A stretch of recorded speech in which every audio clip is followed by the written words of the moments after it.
Kalau antum cuma tangisin, emang cuma antum aja yang diuji? Emang yang sakit cuma antum aja? Nabi Ayub sakit. Emang yang dianiaya cuma antum? Nabi Yunus dilemparkan dari lautan sampai masuk ke perut ikan paus. Nabi Muhammad dilempari, sedang sholat ditaruh kotoran. Cuma antum yang diuji.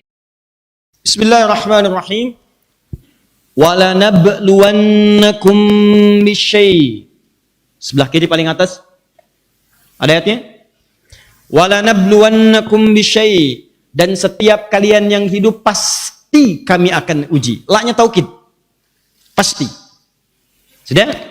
Setiap kalian yang hidup pasti kami akan uji dengan berbagai persoalan kehidupan. Jadi antum, saya, kita mesti sadar bahwa hidup itu akan selalu bersanding dengan ujian hidup. Bentuknya persoalan. Jadi, lihat rumusnya. Lihat, rumus kehidupan itu hidup berbanding lurus dengan masalah, problem. Jadi setiap orang hidup pasti punya masalah. Nggak ada orang hidup yang nggak punya masalah. Antum tuh kelihatan tenang, belum tentu nggak punya masalah. Belum tentu, itu pasti ada yang terpendam, ada yang pengen ditanyakan, ada yang pengen konsultasi, ada yang pengen nulis, ada yang pengen cerita, ada semua. Ada yang kelihatan dari wajah minta tolong gitu kan, tolong. Nampak? Wajar. Artinya kalau antum hidup punya masalah, berarti antum masih hidup normal. Yang nggak normal itu yang nggak punya masalah. Mustahil tuh. Mustahil. Jadi berbahagialah kalau anda dalam kehidupan sedang punya masalah. Itu artinya anda masih dalam status kehidupan yang normal.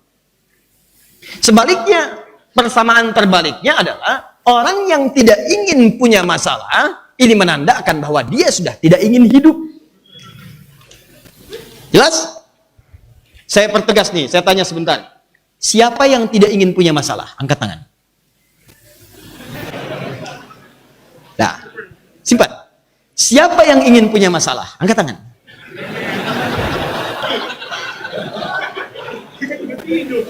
Ini saya kalau menghadapi manusia begini susah nih saya. Sebab nggak jelas. Ya, kita nggak bisa milih. Mau milih mau tidak pasti punya masalah. Jelas ya?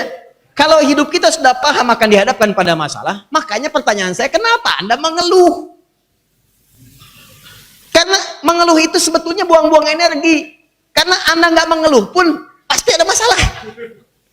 Anda nggak mengeluh pun pasti ada masalah. Lantas kenapa ketika ada masalah Anda mengeluh? Kan masalah itu fitrah dalam kehidupan. Sekarang pertanyaannya, Ustadz, supaya saya tidak mengeluh bagaimana? Maka Allah turunkan rumusnya. Kalau kamu tidak ingin mengeluhkan persoalan, padahal persoalan itu adalah fitrah dalam kehidupan, maka saya berikan rumusnya. Teman-teman, ingat baik-baik. Rumus yang pertama, sebelum saya turunkan kata rahmat ini, lihat baik-baik. Rumus pertama dalam Al-Quran disebutkan bahwa masalah itu Allah turunkan. Bukan ingin menjadikan kehidupan manusia bermasalah, tapi ingin meningkatkan kualitas kehidupannya. Awas, kita mesti paham dulu dengan kaidah ini. Anda gagal memahami kaidah ini, maka Anda akan dirundung persoalan dan larut di dalamnya. Tapi kalau Anda paham rumus yang pertama ini, maka demi Allah saya katakan, tidak ada satupun orang yang akan mengeluhkan persoalan dalam hidupnya.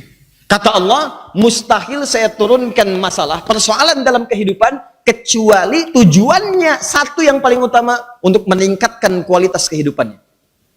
Antum mau naik kelas? Ayo, logika kita dipakai, logika dipakai. Bukankah anak SD kalau mau naik ke SMA dia melewati ujian? Ya kan? Kalau dia nggak ikut ujian, dia nggak akan naik ke SMP. Kenapa harus ikut ujian? Untuk diuji, dinaikkan levelnya, layak gak masuk ke SMP. Karena tingkat pembelajarannya, materinya beda. Supaya dia naik, dinaikkan, diuji dengan ujian untuk menentukan level kenaikan kemampuannya sehingga setaraf dengan SMP. SMP masuk ke SMA, diuji. Walaupun misalnya kelasnya, maaf, homeschooling, ya tidak ikut yang misalnya yang formal, ikutnya kelas paket, tetap ikut ujian juga. Jadi kalau antum paham dengan kaidah ini, maka kenapa kehidupan dipersoalkan? Jelas? Nah, kalau sudah paham seperti ini, oh iya, Allah memberikan ujian kepada saya untuk meningkatkan kualitas kehidupan saya, maka nikmat kehidupan kita.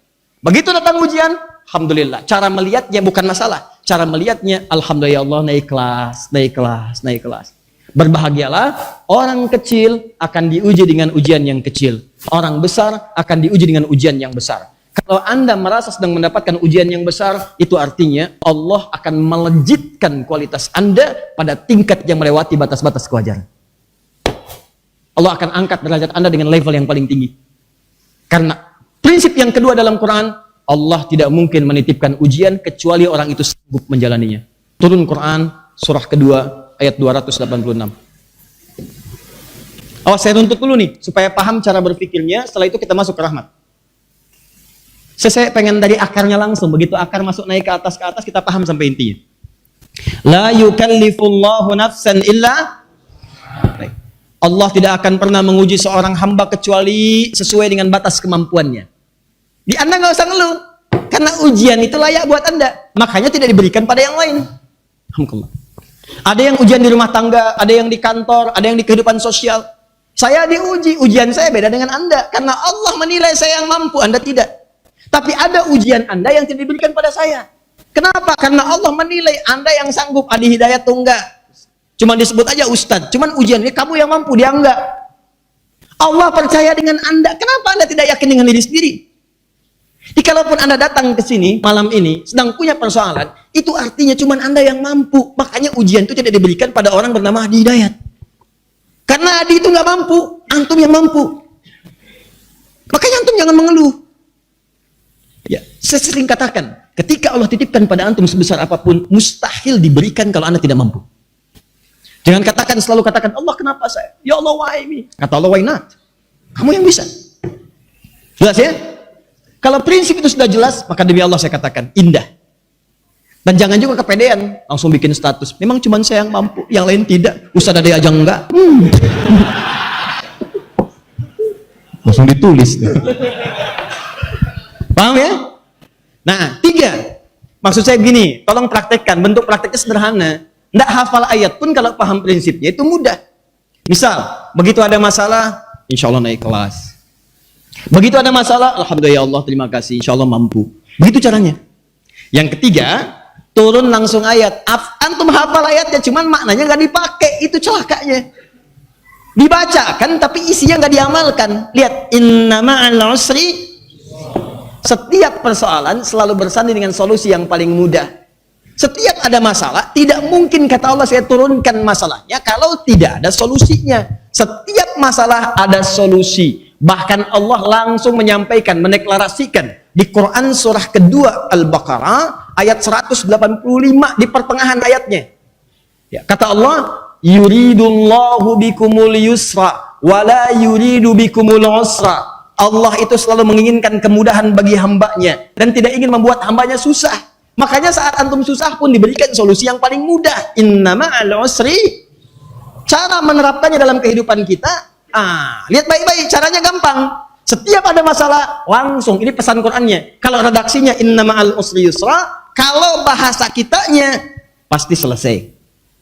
Pasti selesai. Jadi kalau antum punya masalah apapun, saya coba terapkan ini. Sejak saya menerima tafsir ayat itu, saya terapkan. Sampai hari ini ringan.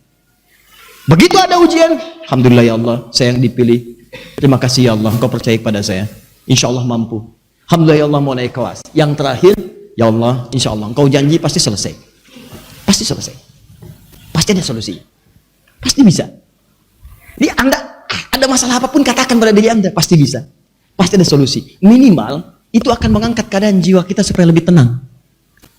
Dan kita punya semangat untuk mengatasi itu. Ya kalau antum cuma tangisin, emang cuma antum aja yang diuji?